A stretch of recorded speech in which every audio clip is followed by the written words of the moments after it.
A cave in the cliffs above En-Gedi, Israel, 10 centuries before Christ. Outside, the sun sits flat and white over the Dead Sea, and the air smells like dust and wild goat.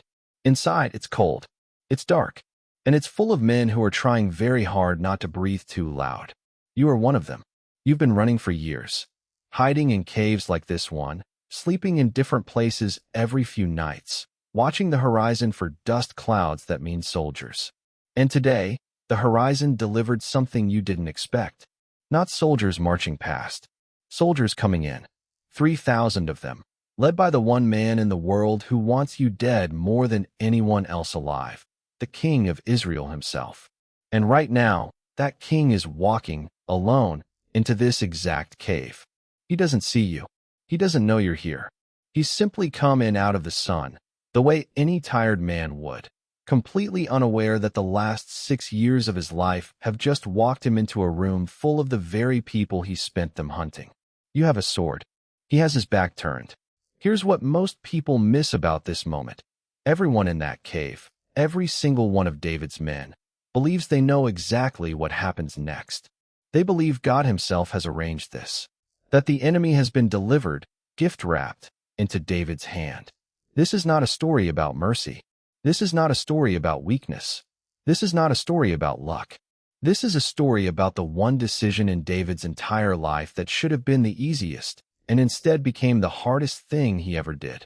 Because to understand what happens in this cave, you first need to understand exactly what this king has already done, what he already proved he was capable of. Stay with me, because before David ever raises a knife toward Saul's robe, Saul has already put 85 men to the sword. And we will get to that. Rewind 6 years. Before the cave, before the wilderness, before any of it. You're in the palace at Gibeah, and you're 17 years old, and you have just killed a giant with a sling and 5 smooth stones. Saul brought you into his own house after that, gave you a place at his table, had you play the harp for him in the evenings, because something dark kept settling over the king's spirit, and your music was the only thing that ever seemed to lift it. And then one evening, without warning, Saul picks up his spear and throws it at your head. You dodge it. It buries itself in the wall behind you. And the terrifying part isn't even the spear. It's the look on Saul's face afterward. Not shame, not shock. Just a kind of flat, cold calculation, like a man filing away a mistake to correct later. It happens again. Twice, according to the record. Twice, the man you've served, the man you've soothed with your own hands, tries to pin you to the wall of his own house. You run, and for the next several years, you don't stop running. But here's the part nobody tells you. The spear in the palace isn't even the worst thing Saul does. Not close. There's a priest named Ahimelech in a town called Nob.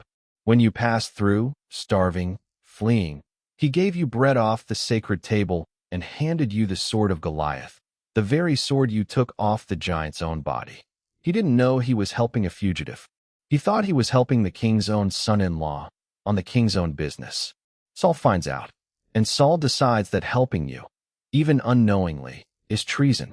He calls Ahimelech before him. The priest tries to explain. He'd fed you before. He'd inquired of the Lord for you before. None of it was new. None of it was rebellion. Saul doesn't listen. He orders his own guard to kill Ahimelech and every priest standing with him. And his guard, Israelite men, men who've served this king for years, refuse. They will not lift a hand against the Lord's own priests, not even on the king's direct order. So Saul turns to a foreigner standing nearby, a man named Doeg, an Edomite, one of Saul's chief herdsmen. And Doeg does what Saul's own countrymen would not. He kills 85 priests, 85 men wearing the linen ephod, cut down where they stood.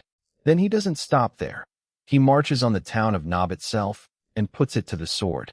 Men, women, children, infants, livestock, everything breathing. 85 priests and an entire town, dead, because a man gave you bread. You carry that. You will carry that for the rest of your life. But it gets stranger. Because in this same story, this story soaked in a father's paranoia and a father's cruelty, there is a son who chooses differently. Saul's own son, Jonathan, heir to the throne. the one man on earth with the most to lose if you ever became king instead of him. And Jonathan doesn't hunt you. Jonathan makes a covenant with you, out in a field, under nothing but open sky and his own word. He tells you plainly that he knows you will be king one day, and he asks only one thing, that when that day comes, you remember him and his family with kindness. Then he takes off his own royal robe, the robe of the crown prince, and puts it on your shoulders. Two men from the same house, same blood, same father, same palace. One throws spears. One gives away his robe. Hold that thought, because that same word, robe, is about to matter again, in a cave, on a day nobody in that cave expects. So hold all of that in your mind for a second. The spear thrown twice in the palace. The 85 priests. The town of Nob, wiped off the map. 6 years of running, sleeping in caves, watching the horizon for dust clouds. Now put yourself back in that cave at En-Gedi, sword in hand, with the man responsible for all of it standing 3 feet away with his back turned, completely defenseless. In the ancient world, there was no debate about what happens next. A rival king, alone, unguarded, in your power, you finish it. Every surrounding nation would expect it. Most of David's own men are standing in the dark right now, expecting it. If you're finding this one as unbelievable as I did the first time I really sat with it, hit subscribe, because what David does next is stranger than anything I've described so far, and it only gets heavier from here. David's men lean in close, whispering, "This is the day. The Lord himself has delivered your enemy into your hand. Do with him as you wish." It sounds like scripture. It sounds like permission. It sounds, honestly, like exactly the kind of sign a desperate, exhausted fugitive would want to hear. David moves, not toward Saul's chest, toward the hem of his robe. He cuts off a small corner of the fabric, silent, careful, and steps back into the shadows. And that's when it happens. Not an angel, not a voice from heaven, just David's own heart, striking him. The Hebrew word there is lev, heart, and it doesn't describe a gentle twinge of guilt. It describes something closer to a blow landing, a physical recoil. David looks down at a piece of fabric in his hand and feels sick. He turns to his own men, the men who just handed him the perfect justification, and says the last thing any of them expect to hear. "The Lord forbid that I should do this thing to my master, the Lord's anointed." In Hebrew, Mashiach, anointed one, not a title of poetry, a claim of ownership. Saul had oil poured over his head by the prophet Samuel himself, years before any of this, and that oil marked him as belonging to God in a way no enemy, however cruel, however guilty, gets to undo on his own authority. David's men wanted a king. David remembered he was looking at one. He stops them, physically restrains them from going further. And then, once Saul has walked out of the cave and back into the sunlight, David does something that should terrify you more than anything else in this story. He follows him out. He calls after the king, shows him the corner of the robe. "My father, look, see what I could have done and didn't. There is no evil in my hand, no rebellion. Yet you hunt my life to take it." And Saul, for one moment, one single fractured moment in a reign otherwise defined by paranoia and blood, breaks down and weeps in front of his own army. "You are more righteous than I," he says. "You have repaid me good, and I have repaid you evil." Pay attention to this, because it matters for everything that comes next. David doesn't run back to the palace to collect on that confession. He doesn't trust it. He knows Saul's tears today don't undo Saul's spear yesterday, or Ahimelech's blood, or the 85 priests. David goes back into the wilderness, because he didn't spare Saul to win Saul's approval. He spared Saul because of what he refused to become in order to get it. You'd think one cave would be enough. One moment of restraint, one confession, one set of royal tears, and the whole thing would be over. It isn't. Saul goes back on the hunt within weeks. The tears dry. The paranoia returns. And David finds himself, once again, standing over a sleeping king with a weapon in his hand. This time not alone, but with his nephew Abishai crouched beside him in the dark of Saul's own camp, every guard and soldier around them dead asleep. Abishai doesn't whisper permission this time. He begs for it. Let me strike him. One thrust of the spear. I won't need a second. Here's what most people miss about this second scene. It's actually harder than the first one. In the cave, David acted on instinct and regretted it after. Here, he has time to think. He has a nephew standing next to him, spear raised, absolutely certain this is justice. He has every memory of the last 6 years standing right there with him too. The spear in the palace, Ahimelech's blood, 85 priests cut down because a man showed him kindness, an entire town of women and children put to the sword. If anyone on earth has earned the right to end this, it's David. Right here, right now. And this is where it gets remarkable. David says no. Not soft resistance, a flat refusal. Who can stretch out his hand against the Lord's anointed and be guiltless? As surely as the Lord lives, the Lord himself will strike him. His time will come, or he'll fall in battle. But it will not be by my hand. Think about what that actually costs him.